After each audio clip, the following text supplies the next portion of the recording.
It is my honor and pleasure to present my adorable colleague that we love deeply, the inspiring and very humble Elizabeth Gorman.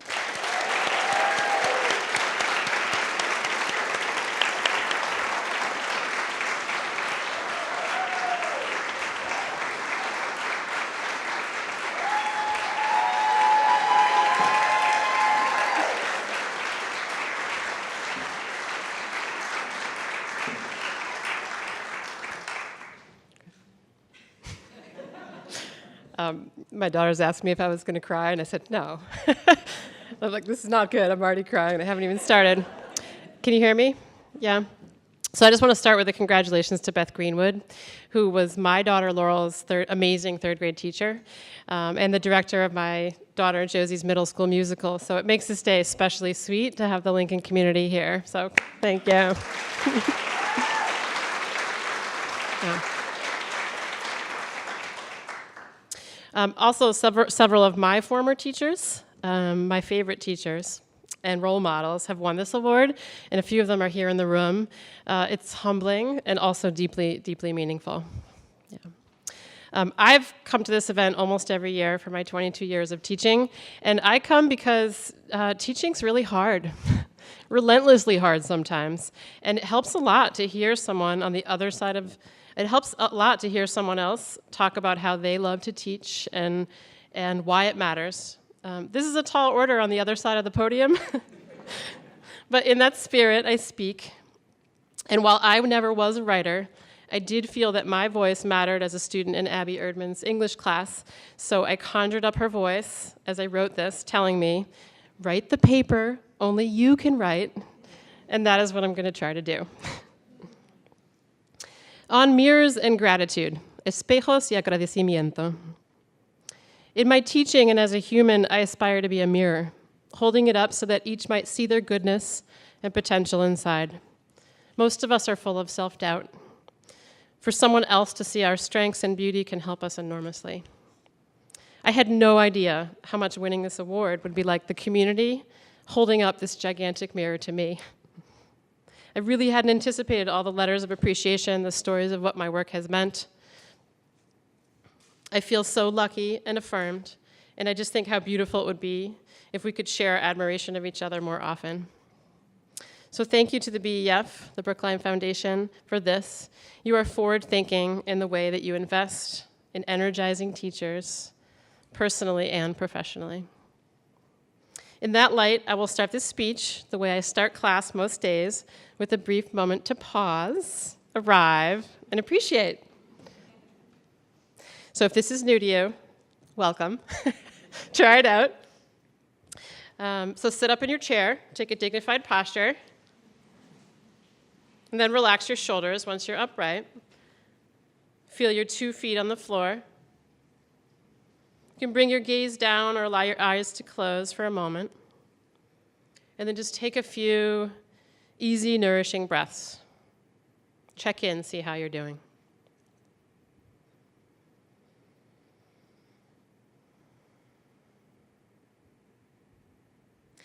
Now think of one person who you appreciate and what you appreciate and admire about them. Small and specific, even better. Picture this person fully embodying this quality. And once you conjure them up, just notice how that feels.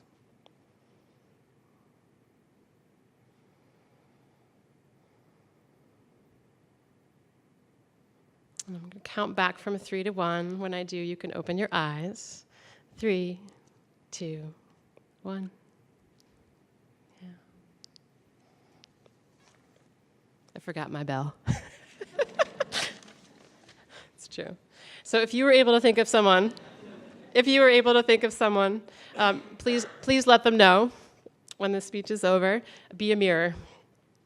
Now a few of my own tiny expressions of tremendous gratitude. Thank you to my beautiful friends in the World Language Department, Wellness Education, and Mindfulness team. You are talented, hardworking, loving educators. You are one of the main reasons that I love my job. Together, we worry about students, invent and reinvent lessons, laugh, eat, dream, grieve loss, and celebrate life together. You inspire and challenge me daily. Special heartfelt thank you to Agnes Alberola for your loving touch, friendship, and guidance. Andrew and Anthony, I love that you're in China. I think my speech will make sense to you. Thank you. To my students, I am better because of you. I love each of you for a different reason. Thank you for being hilarious, for going along with whatever I suggest, and for caring so much. When I walk into our classroom, I feel I can be myself. I hope you feel that way too. To my family, George, Josie, Laurel, Emily, Leah, Mom, Dad, Pandora, Joe, Debbie, Chris. He married and bought a house in Brookline on Summit Ave. He did well as a furniture store owner during the Depression when real estate values were so low that he could have bought the entire block of houses, but didn't, unfortunately. My father and aunt went to Driscoll School when Ernest Caverly was superintendent. I just learned that today. Yesterday. Yeah. In my father's mind, Brookline was the place to get an excellent education. As young children, we lived in Middletown, Connecticut, but my father always had the intention of moving us back. In my 6th grade, his dream came true. My mom, Jane Gorman, had landed a teaching job in the math department of Brookline High School, where she taught for 16 years. I remember the contrast. In my old school, we memorized science facts from a textbook and took multiple choice tests. At Pierce, during science, we swung pendulums, hypothesized and collected data, hardly recognizable as the same subject. In this new school, I was part of creating and discovering my learning, not solely a vessel to be filled with someone else's knowledge. In high school, by a miracle, I landed in school within a school, SWS. My parents were going through a divorce. I was developmentally appropriately questioning everything, including the value of school. And its democracy gave me a place to feel like I was in the driver's seat in community with peers. My teachers treated me as an equal human being. We used first names: Ellen, Rich, Beth, Abby, Dave. They gave us a voice in carving our policies and choosing our curriculum. I could be myself in school. I always liked Spanish, but it was Pat Harrington's class that ignited the spark. In that room, I felt joy. We sang and danced. We had exciting, relevant discussions. Injustice was named, and justice felt possible. I loved the feel of the language in my mouth and found it so rewarding to see my growth in skills in such a tangible way. It was Pat and Rick Calleja, another beloved teacher, that convinced me years later that I might have what it takes to do what they do. So thank you for being mirrors and seeing that possibility. Brookline has offered me community and opportunity as an adult. The Lincoln School community has nurtured my fierce daughters into brave, confident, thoughtful young women. Thank you. And at BHS, the opportunities for me to grow have been abundant. In this community, I thrive, for which I am deeply, deeply grateful. Capítulo 2, on adventures and growth. Discomfort teaches, kindness and connection soften. In my teaching and as a human, I aspire to be a mirror, offering experiences so that each might see and know themselves more fully. In college, I became fascinated by social change movements, ended up studying Latin America. I read Paulo Freire, who described education as either a tool of the oppressors, training youth to maintain the status quo, or, quote, it becomes the practice of freedom, the means by which men and women deal critically and creatively with reality and discover how to participate in the transformation of their world. I, of course, am in the latter camp. I aim to support my students' self-transformation. But it turns out the teacher's day is full of jammed photocopy machines and kids trying to play Fortnite under their desk in class, quizzes and homework, and way too much focus on grades. Not liberating for anyone. Even worse, anti-immigrant sentiment, opportunity gaps, and climate change show us we're not changing quickly enough.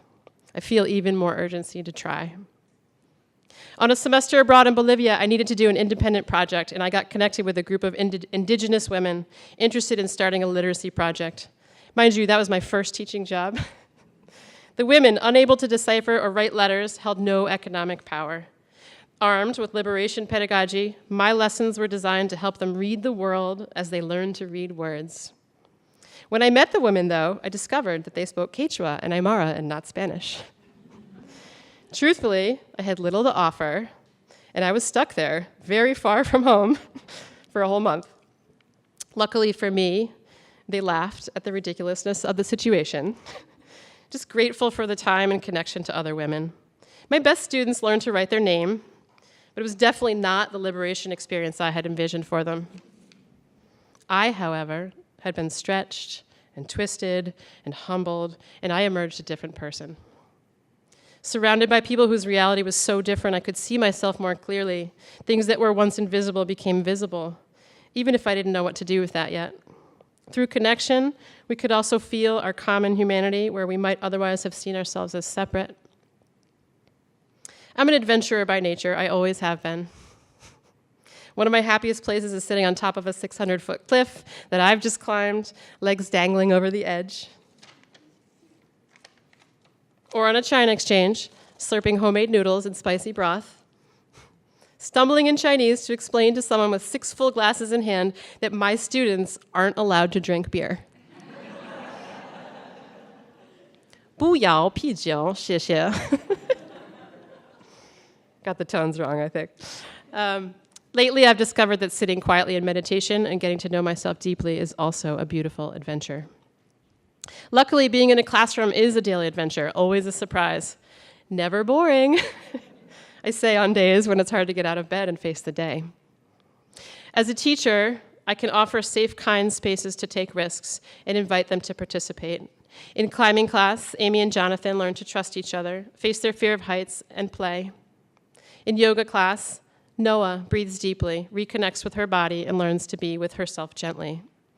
In Spanish class, Richie can feel the disappointment of the young pelotero baseball player who dreamed big, worked hard, and then didn't make it to the big leagues.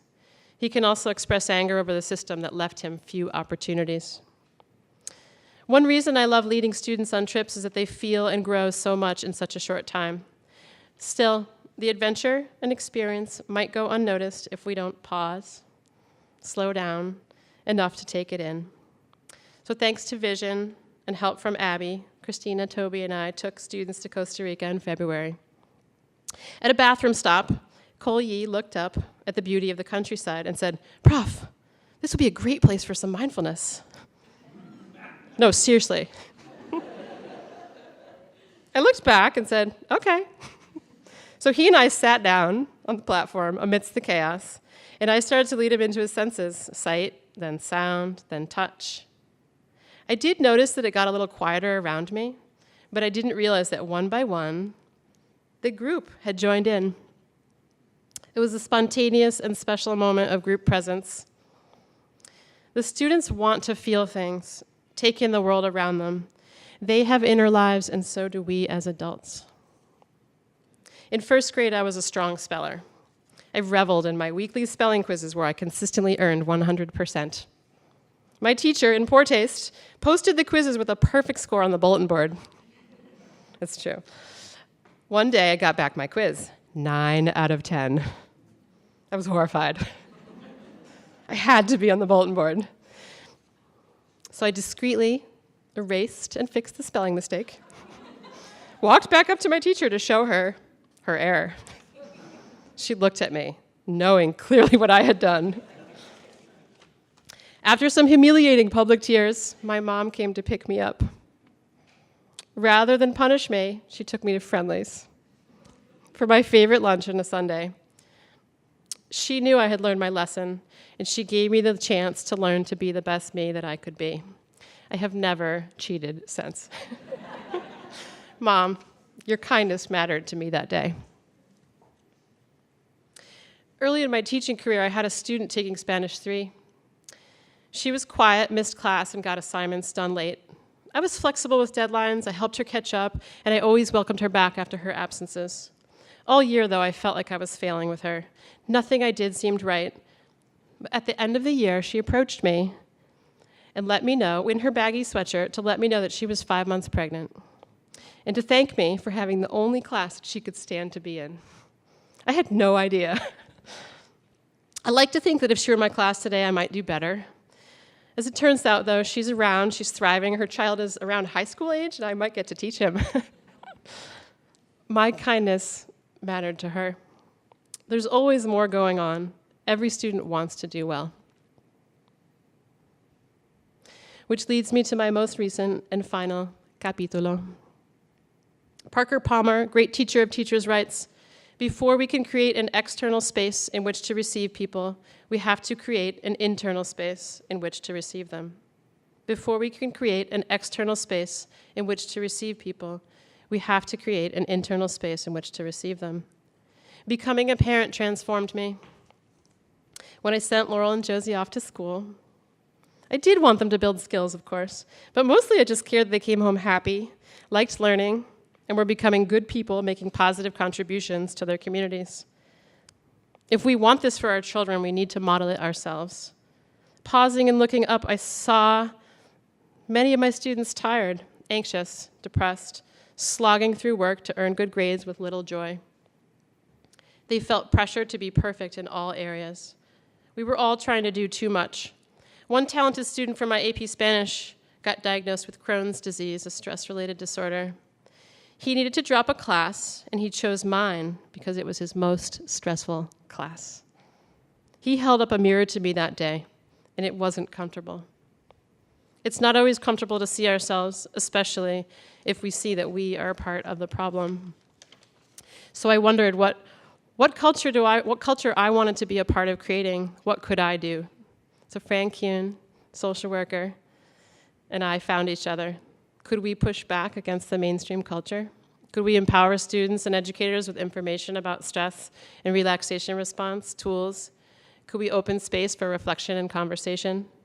The last 3 years of the Mindfulness Initiative, thanks to the generosity from the Innovation Fund and Brookline Foundation and the efforts of an amazing cross-disciplinary team, we've sought to do just that.